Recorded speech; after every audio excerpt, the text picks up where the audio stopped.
Hi hello నమస్తే welcome to Vijay family TV. నేను మీ సత్య. So June 27th 28th 29th మనకి SSC CPO 2024 అనేది exam జరగబోతుంది.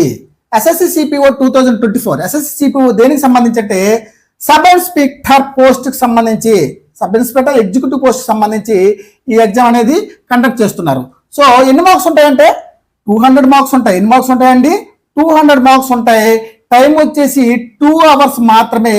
పేపర్ 1 అనేది మనకి 27 జరగబోతుంది. సో పేపర్ 2 అనేది త్వరలో జరగబోతుంది. సో పేపర్ 1 2 సెషన్లో జరగబోతుంది, morning and afternoon.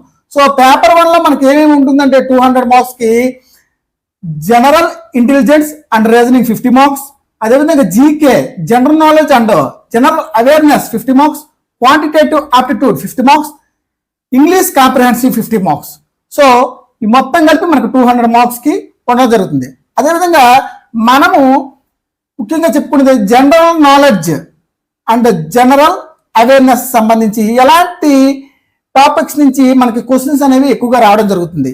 So general నాలెడ్జ్లో మనకి కరెంట్ అఫైర్స్ సంబంధించి ప్రస్తుత పరిస్థితుల గురించి తప్పనిసరిగా క్వశ్చన్స్ అనేది రావడం జరుగుతుంది. అదేవిధంగా అవార్డ్స్ అండ్ హానర్స్ గురించి, అదేవిధంగా బుక్స్ అండ్ ఆథర్స్, అదేవిధంగా స్పోర్ట్స్, అదేవిధంగా ఎంటర్టైన్మెంట్స్, అదేవిధంగా ఇంపార్టెంట్ డేట్స్, అదేవిధంగా సైంటిఫిక్ రీసెర్చ్, ఈ టాపిక్స్ నుంచి ఎక్సెట్రా టాపిక్స్ నుంచి మనకి 50 క్వశ్చన్స్ అనేవి రావడం జరుగుతుంది. సో 50 క్వశ్చన్స్ అనేవి రావడం జరుగుతుంది.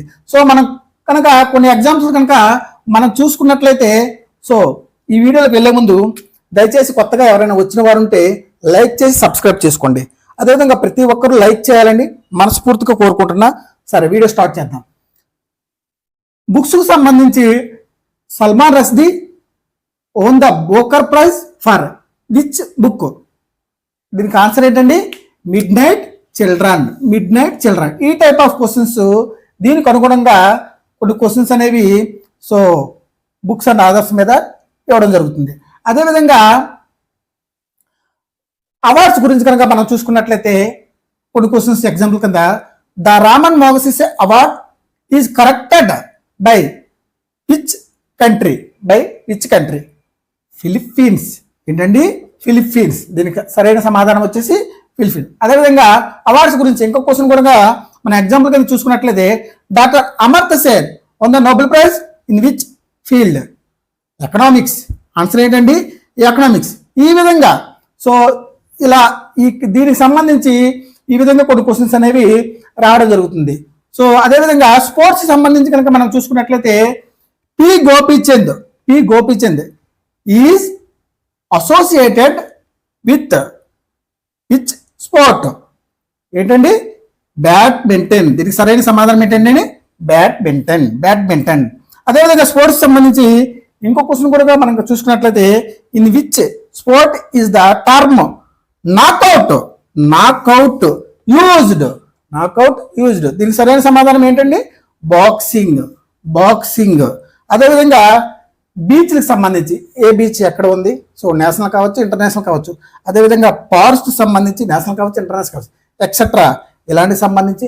అదేవిధంగా సైంటిఫిక్ సంబంధించి సో సైన్స్ నుంచి సోలార్ సిస్టమ్ కావచ్చు, వోల్ట్ మీటర్, అమ్మీటర్, ఈ టైప్ ఆఫ్ క్వశ్చన్స్ కూడా మనకి రావడం జరుగుతుంది. సో ఈ విధంగా ఉంటుంది. కంపల్సరిగా జనరల్ నాలెడ్జ్ మీద ప్రస్తుతం ఉన్న కరెంట్ అఫైర్ 6 months వరకు 1 year వరకు చూసుకునే వెళ్తే మంచిది. అదేవిధంగా అవార్డ్స్ అండ్ ఆనర్స్ చూసుకోండి. అదేవిధంగా books and authors, sports, entertainments, important dates సంబంధించి కంపల్సరిగా జనవరి నుంచి డిసెంబర్ వరకు నేషనల్ అండ్ ఇంటర్నేషనల్ సంబంధించిన డేట్స్ అనేవి చూసుకొని వెళ్ళండి. ఎందుకంటే జనరల్ నాలెడ్జ్ మీద 50 మార్క్స్ 50 క్వశ్చన్స్ అనేవి ఉండడం జరుగుతుంది. దయచేసి గమనించగలరు. సో ఇందులో ఏమైనా తప్పులు ఉంటే నన్ను మన్నించండి. Please like, share, comment and subscribe Vijay family TV. నేను మీ సత్య. జై హింద్.